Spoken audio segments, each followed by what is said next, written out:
Como hemos estado viendo en estas 9 semanas que llevamos, el confesionalismo, el hecho de que nosotros como iglesia debemos confesar públicamente nuestra fe, es un mandato divino. Eso es lo que hemos visto a lo largo de estas semanas. Dios le ordena a su iglesia a confesar públicamente su fe. Le ordena a retener la forma de sanas palabras, es decir, le ordena retener una forma de doctrina sana, de acuerdo a la manera en la que Dios nos la ha dejado en su palabra. Ese es el deber de la iglesia. ¿Por qué? Porque recordemos nuestra identidad. La iglesia es columna y baluarte de la verdad. Nosotros somos la casa de Dios, le pertenecemos a Dios. Y somos columna y baluarte de la verdad. Y por lo tanto, ese es nuestro mandato de Dios.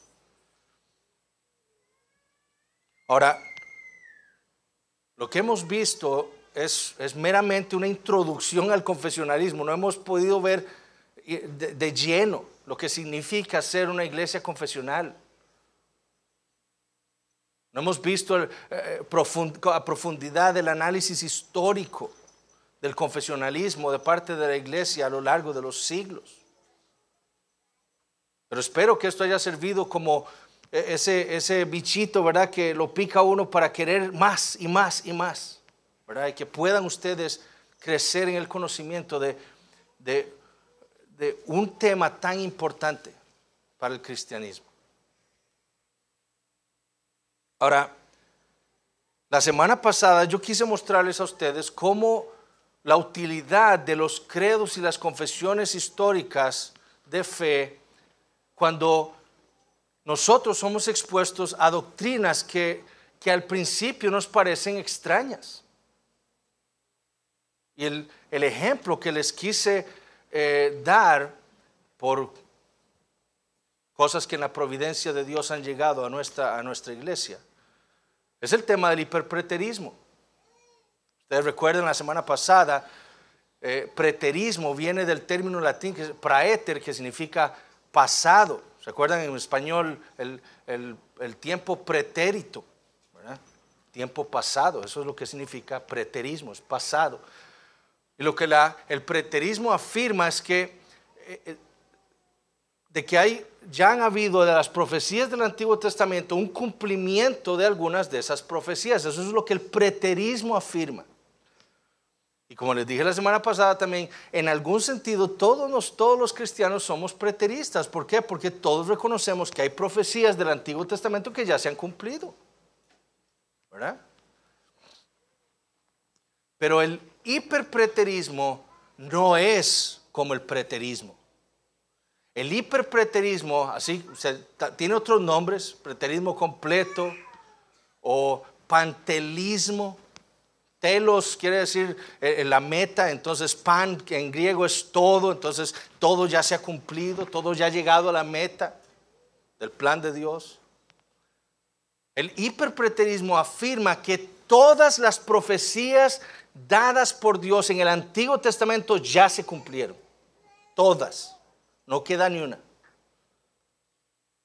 Específicamente, el hiperpreterismo afirma que entonces la segunda venida de Cristo ya se cumplió, específicamente en el año 70 después de Cristo, con la destrucción de Jerusalén, que la resurrección de los muertos ya ocurrió, que el juicio final profetizado en el Antiguo Testamento ya se cumplió también, y que ya estamos en la gloria. Que la profecía acerca de los cielos nuevos y la nueva tierra ya se cumplió también.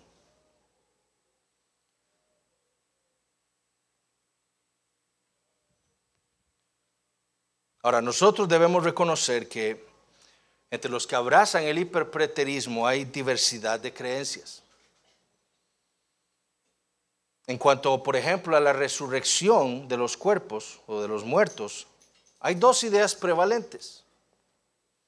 Hay un campo que enseña que, o se llama así, la idea corporativa o pactual, en inglés, corporate o covenantal, ¿verdad? O sea, pactual o corporativa del cuerpo.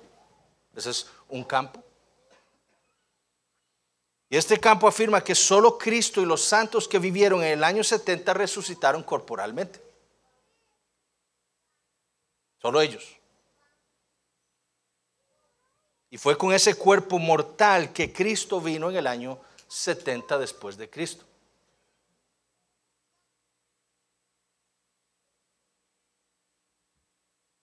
Hay otra idea, otro campo, otro, ¿cómo se llama?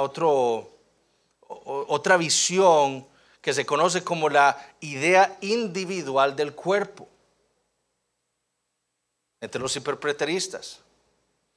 Y ellos afirman que solo los creyentes que estaban en el Seol hasta el año 70 fueron los que fueron resucitados, llevados al cielo y recibieron en el cielo cuerpos espirituales. Entonces David, Abraham, todos los santos del Antiguo Testamento y los creyentes que vivieron hasta el año 70, solo ellos fueron realmente resucitados, llevados al cielo y recibieron cuerpos espirituales, no físicos. Es más, hay un hombre llamado Don Preston, que es uno de los hiperpreteristas más importantes en nuestros días, y él afirma que así como Adán murió espiritualmente, el segundo Adán, Cristo, también murió espiritualmente. Eso es una blasfemia. Pero de nuevo, ellos están tan aferrados a su doctrina que tienen que decir cosas y afirmar cosas como esas para que tenga sentido lo que ellos están enseñando. ¿Usted sabe lo que es decir que Cristo murió espiritualmente? Bueno, eso es lo que Preston afirma. Y que después de esa muerte espiritual en la cruz, recibió un cuerpo mortal, no en gloria, un cuerpo mortal que fue incinerado en su ascensión antes de entrar al cielo. Ahora, eso es sola escritura. Eso es lo que enseña la Biblia. ¿De dónde sacan eso? De nuevo, lo que fija su entendimiento no es la escritura, es su doctrina. Esto es eisegesis, no exégesis. Esto es meterle a la escritura cosas para hacer sentido a lo que yo estoy profesando.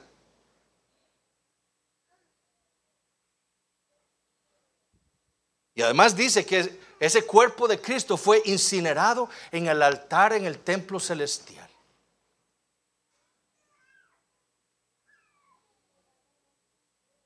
Cristo entonces en el año 70, según Preston, vino en espíritu porque él ya no tiene cuerpo.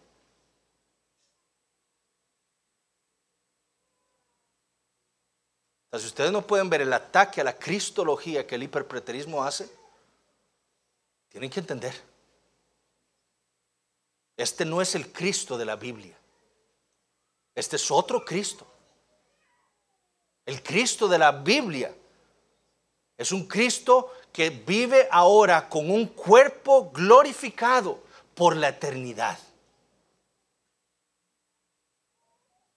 Si no, ninguno de nosotros sería salvo.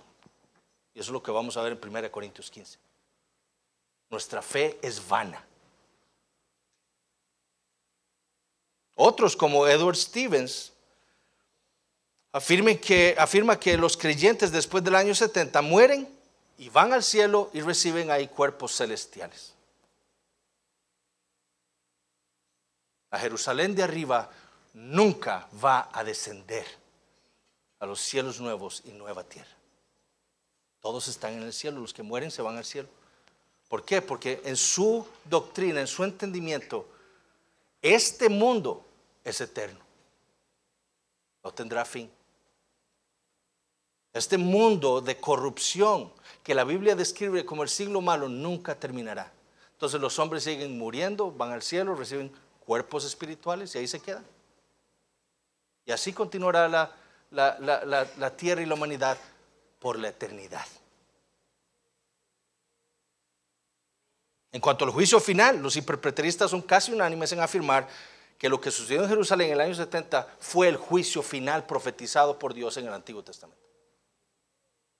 Que tenía que ver, un juicio casi que tiene que ver exclusivamente con Israel. En cuanto a la gloria, algunos hiperpreteristas interpretan los cielos nuevos y la nueva tierra simplemente como ese cambio entre el antiguo pacto y el nuevo pacto. Esos son los nuevos cielos y la nueva tierra, ese cambio pactual de administración. Otros afirman que ya estamos en gloria, que estos son los cielos nuevos y la nueva tierra. Y otros afirman que la gloria es la que experimentan los creyentes que mueran después del 70 en el cielo con sus cuerpos espirituales. Entonces, debemos tener claro que el hiperpreterismo no es un tipo más de escatología, es todo un sistema distinto de interpretación de la Escritura. No es una escatología, no es un sistema teológico totalmente distinto al que la iglesia ha abrazado por siglos. Ningún credo, ningún escrito de los padres de la iglesia, ninguna confesión de fe histórica ha afirmado lo que afirma el hiperpreterismo. Ninguno. ¿Y por qué razón? Porque eso no es lo que la Biblia enseña. Sencillamente. Por un lado, el hiperpreterismo es un tipo de dispensacionalismo, ¿sabían ustedes? ¿Por qué? Porque el dispensacionalismo se enfoca en Israel. Es con Israel con quien Dios tuvo que lidiar. Ese fue su pueblo. El plan B es la iglesia. Para el hiperpreterismo, todo lo que el juicio final involucraba era Israel nada más. Es un tipo de dispensacionalismo. Ya vamos a ver de quién hablaba Dios acerca del juicio final, para quién era. Otra de las implicaciones del hiperpreterismo es su gnosticismo. Los gnósticos pensaban que solamente lo espiritual era lo valioso. Este cuerpo mortal es malo, todo lo material es malo. Bueno, ellos piensan que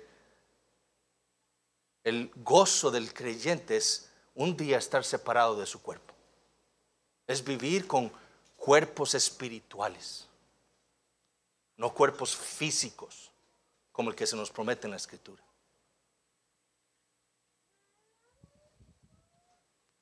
Lo que la Biblia afirma es que lo que nos hace hombres a nosotros es tener alma y cuerpo.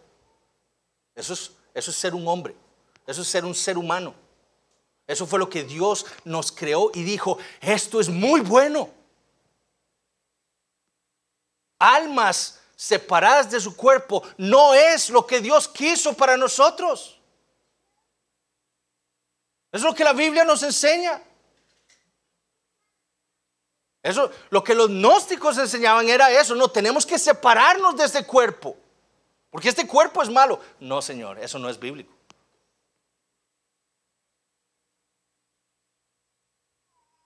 Es en cuerpo y alma que nosotros los hombres reflejamos la imagen de Dios.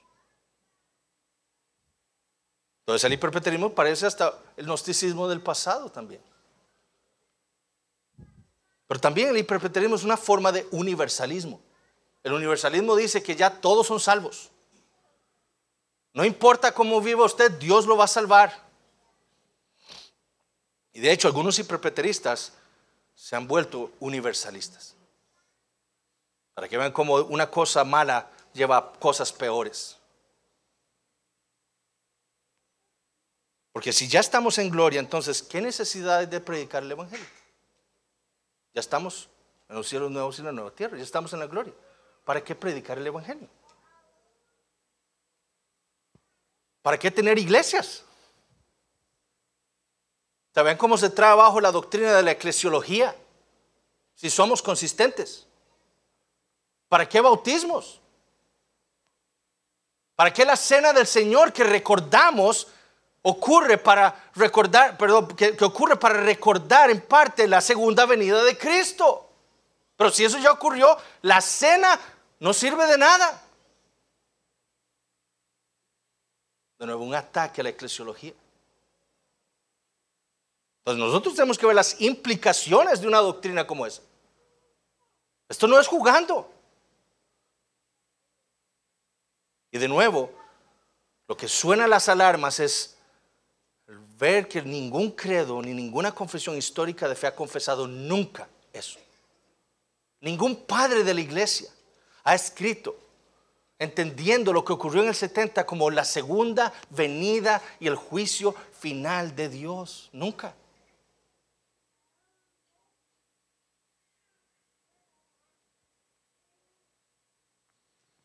La escatología es una parte muy importante de la revelación bíblica. En las Escrituras debemos entender la escatología no está reservada al último puesto. El libro de Apocalipsis, ¿no? Todo lo contrario, la protología, es decir, el estudio de las primeras cosas, Génesis 1, Génesis 2, Génesis 3, viene de la mano con la escatología. Génesis inicia enseñando que cuando Dios creó el universo, lo creó con una meta. Eso es lo que vimos estudiando Génesis 1 y 2. Cuando Dios creó al hombre, lo creó con una meta. El propósito de Dios era llevar a toda la creación, en especial al hombre, hacia una meta. Entonces, la creación, la protología, Génesis 1 y 2, tenía una escatología. Tenía una meta a la cual Dios le iba a llevar. Y esa meta era el disfrute del séptimo día. Esa era la meta de Dios. La meta de la creación era el disfrute del reposo eterno por parte de toda la creación. Fue por esa razón que Dios hizo un pacto con Adán. Un pacto en donde le dijo, si tú haces esto y no comes de ese árbol, el fruto del conocimiento del bien y del mal,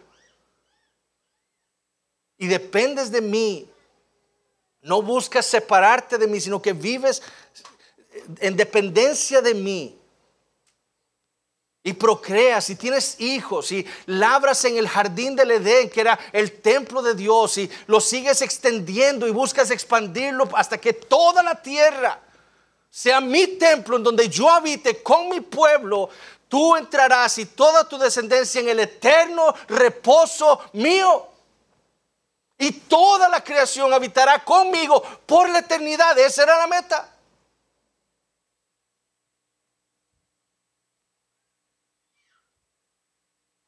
Entonces, la creación tenía una meta: el disfrute del reposo eterno de Dios.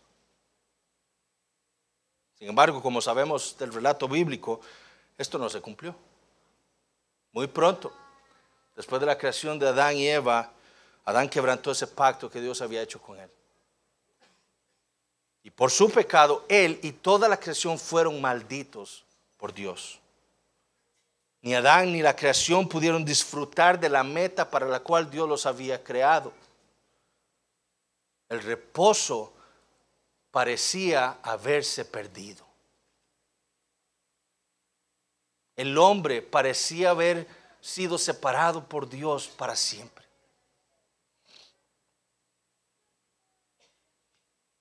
A menos que Dios hiciera algo. Y fue lo que hizo.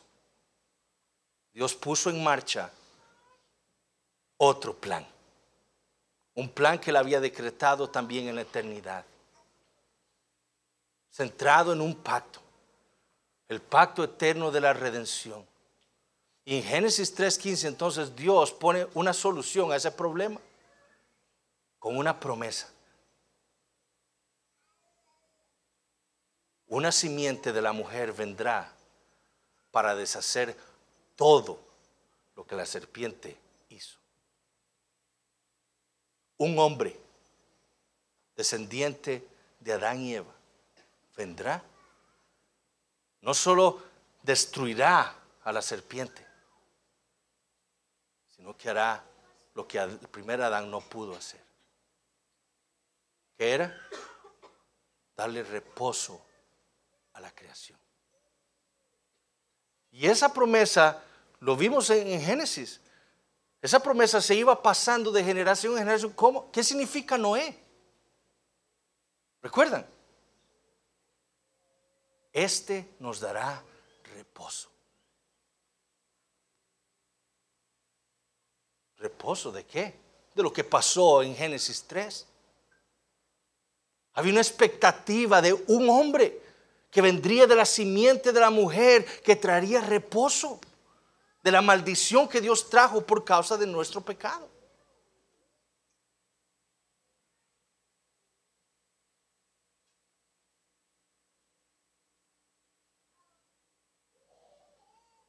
Y desde el Antiguo Testamento esa promesa de ese varón prometía la restauración de ese propósito divino para su creación.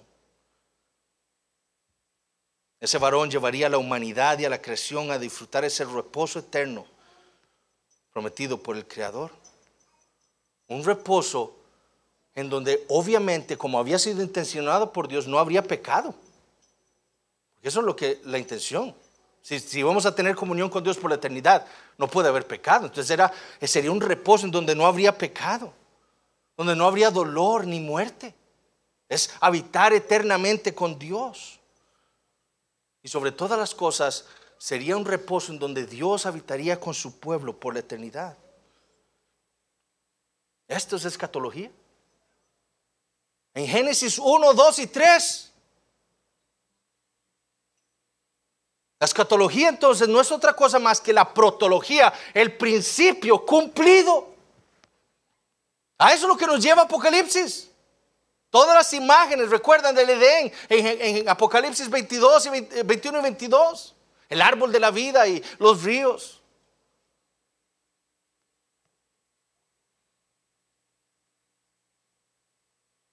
Como dijo Sam Waldron, la escatología tiene que ver con llevar la creación y la humanidad al destino originalmente intencionado por Dios. Esa es la esperanza a la que hace alusión todo el resto de la Biblia. Esa es la esperanza bienaventurada que todo creyente aguarda. Vivir un día eternamente sin pecado, sin dolor, sin lucha, sin lágrimas, delante de la presencia de Dios ininterrumpidamente. Y esto, mis hermanos, es la promesa del evangelio bíblico. Eso es lo que nos promete el evangelio. Eso es lo que promete el evangelio hacer. Así de importante entonces es la escatología en las escrituras. Y es por eso que la escatología debe ser algo tan importante en la vida y el pensamiento del creyente. Y ahora quiero darles una pequeña introducción a la teología bíblica. Porque es a partir de la caída de Adán que el Antiguo Testamento desarrolla su escatología. Dios traería otro varón, otro Adán, por medio de quien Dios cumpliría la meta diseñada para su universo. Sería este nuevo Adán quien restauraría todo lo que Satanás y el pecado habían corrompido. Este nuevo Adán no solo sería el hijo de la mujer, sino que el Antiguo Testamento también va a especificar cada vez más, con más detalles y mayor luz, esa identidad de este varón. Él sería un hijo de Abraham, hijo de Isaac, hijo de Jacob, descendiente de la tribu de Judá, sería hijo de David. Este varón también cumpliría los roles que el primer Adán debió haber cumplido. Adán era rey, profeta, sacerdote y rey, ¿verdad? Él hablaba la palabra de Dios. Él era el instrumento con el que Dios hablaba con Eva. Él era el sacerdote que labraba y guardaba el templo de Dios, el jardín del Edén. Y él era el rey de la creación. Todo estaba bajo su dominio. Pero este segundo Adán cumpliría esos roles a la perfección. Este nuevo varón prometido por Dios sería profeta, sacerdote y rey. Pero el Antiguo Testamento también desarrolla la idea de que este varón vendría para habitar con su pueblo. Esa era una promesa también. Por ejemplo, el profeta Isaías desarrolla esta promesa hablando de Manuel. ¿Qué significa Manuel? Dios con nosotros. Este varón vendría como el siervo de Jehová para cumplir esa misión divina de traer a Dios con los hombres, con su pueblo. Otra de las cosas que se desarrolla en la escatología del Antiguo Testamento es la restauración futura de Israel. Por ejemplo, el profeta Isaías escribió lo siguiente en Isaías 11. Asimismo acontecerá en aquel tiempo que Jehová alzará otra vez su mano para recobrar el remanente de su pueblo, que aún quede en Asiria, Egipto, Patros, Etiopía, Elam, Sinar y Amat, y en las costas del mar, y levantará pendón a las naciones, y juntará a los desterrados de Israel, y reunirá a los esparcidos de Judá de los 4 confines de la tierra.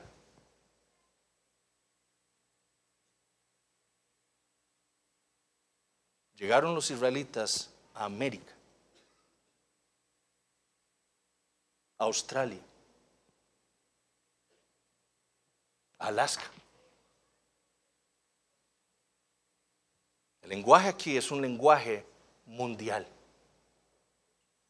Los 4 confines de la tierra.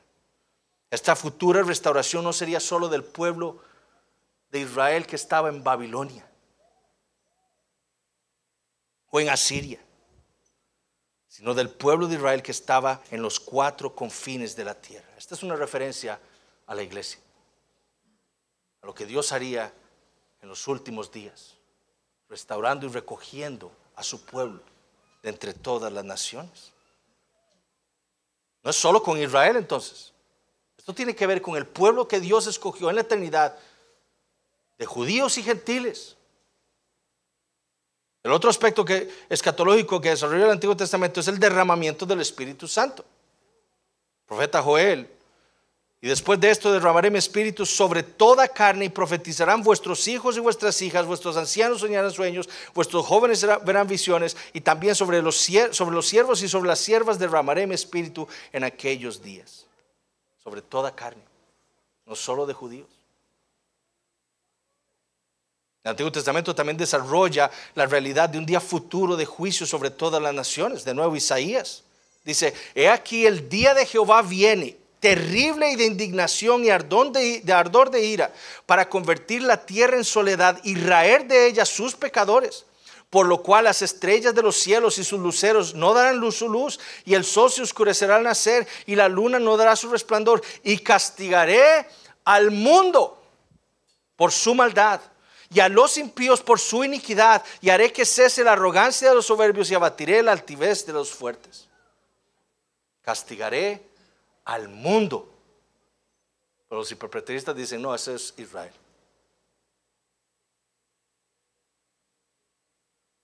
De nuevo, este juicio no era algo local, es mundial.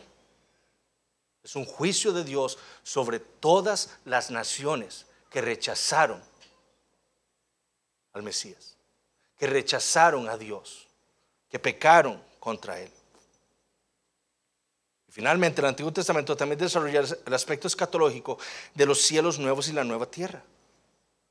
Es decir, por causa de lo que sucedió en Génesis capítulo 3, la escatología divina incluía no solo ese nuevo Adán, no solo esa restauración final de Israel, no solo ese juicio futuro contra los pecadores para quitar el pecado, sino también la restauración de toda la creación.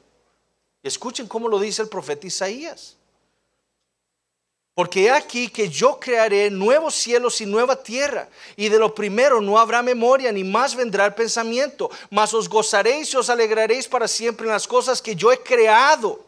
Esto no tiene que ver con pactos y administraciones, tiene que ver con lo que Dios ha creado y lo que Él va a hacer con esa creación.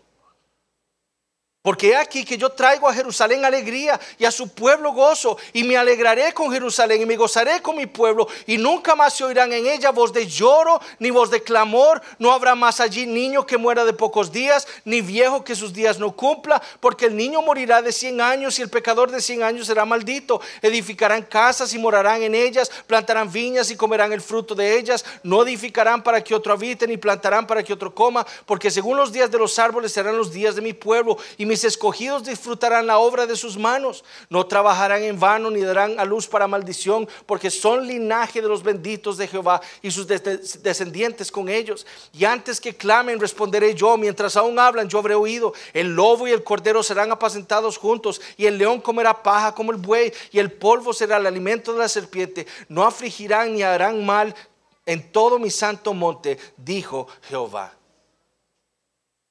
Hay cosas ahí que hablan sobre niños que mueren a los 100 años, viejos que no cumplirán su vejez.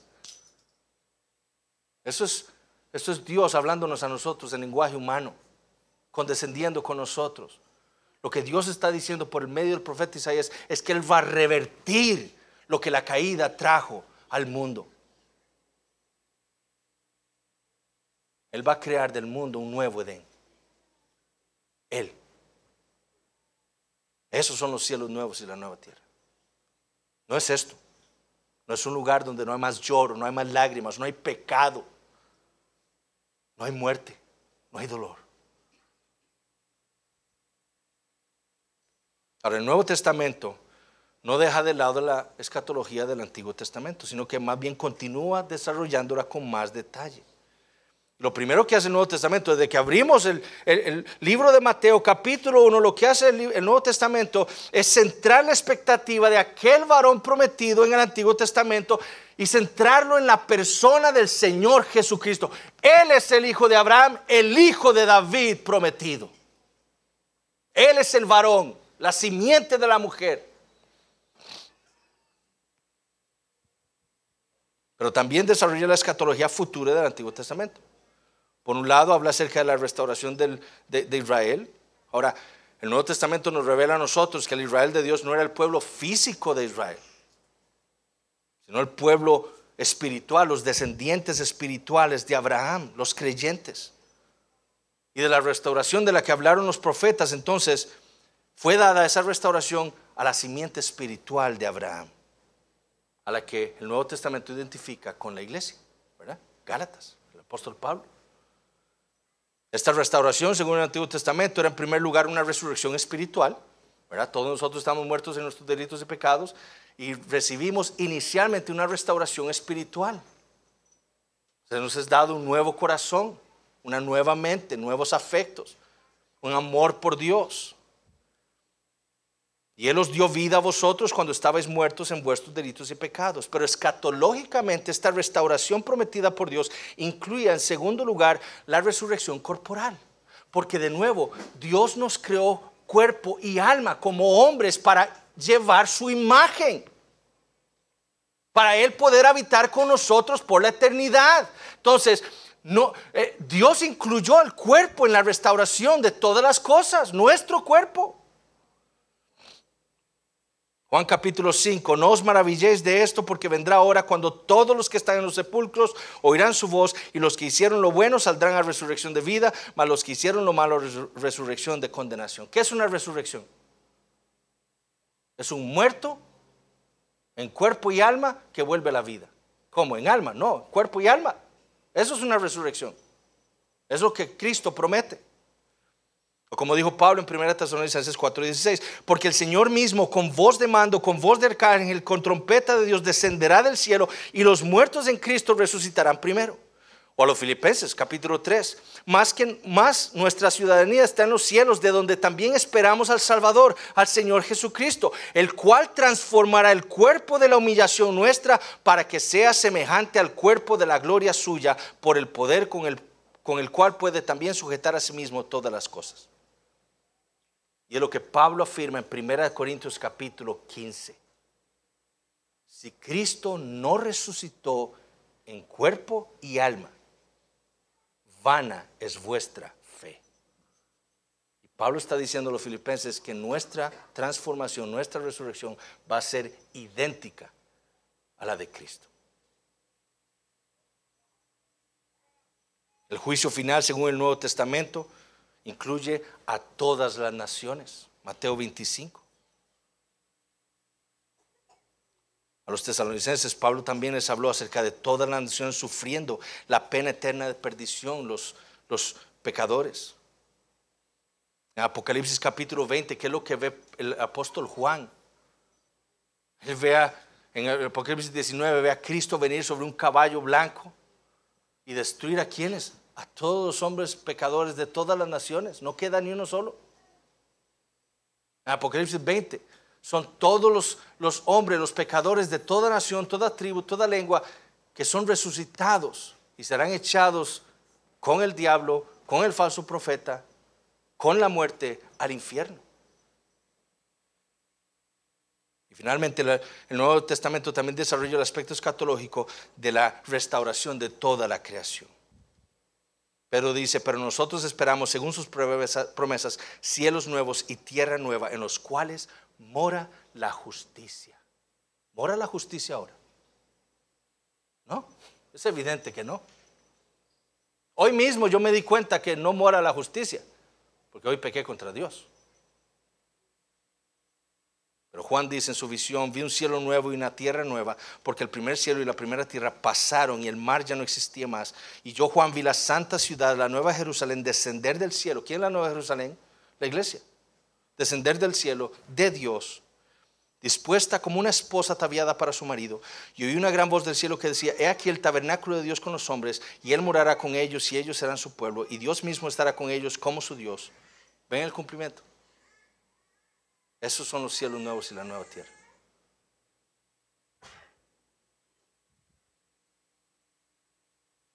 Entonces esa es la teología bíblica. En resumen. El hiperpreterismo entonces no podemos entenderlo como otra escatología más. Es todo un sistema de interpretación de las Escrituras diferente, el cual la iglesia no ha conocido hasta finales del siglo XIX. Y escuchen lo que Sam Frost, que él fue un hiperpreterista, pero ya ahora abandonó el hiperpreterismo y abrazó la fe histórica. Él escribió esto. Vean, cuando era hiperpreterista, y vean lo peligroso. Él dice preterismo, que de nuevo, ellos dicen preterismo, pero esto no es preterismo, ellos quieren confundirnos. Esto no es preterismo, esto es hiperpreterismo, es otra doctrina. Preterismo, el término con el que escogí llamar esta doctrina en movimiento, es una aventura riesgosa. Esto lo dijo cuando era hiperpreterista. 2 milenios de la tradición de la iglesia acerca de la segunda venida de Cristo es ahora vista como un error. Ellos la ven así. Sí, yo sé que la iglesia ha creído que la segunda venida de Cristo es futura todavía. Y que hay una resurrección de los cuerpos. Y que hay cielos nuevos y nueva tierra en donde mora la justicia. Pero eso no es lo que creemos. Esta no era una disputa teológica menor. La segunda venida de Cristo era y es una doctrina mayor del cristianismo. El preterismo, el hiperpreterismo, es un sistema interpretativo que se enfoca en los eventos de 66 al 70 DC, después de Cristo.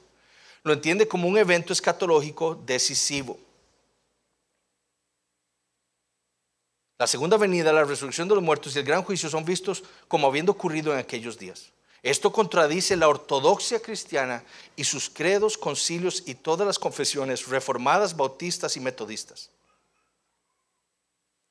Afirma como su punto de inicio que Jesús regresó en aquella generación y que todas las cosas se cumplieron en aquella generación. Esto ha causado, para usar otro término postmoderno, un cambio de paradigmas en nuestro entendimiento de la escatología. El punto que quiero hacer es que antes de nuestro cambio al preterismo estábamos en error al proclamar la segunda venida de Cristo como algo futuro.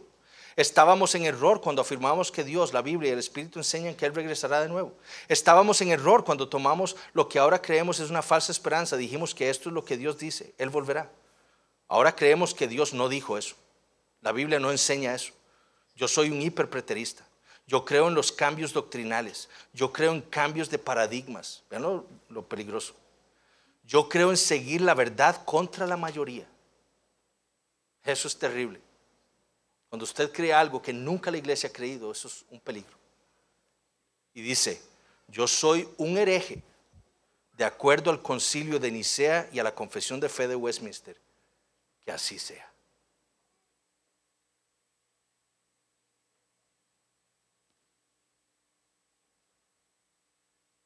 Las confesiones de fe, los credos, mis hermanos, son un instrumento que Dios nos ha dado para sustentar, propagar la verdad. no los despreciemos.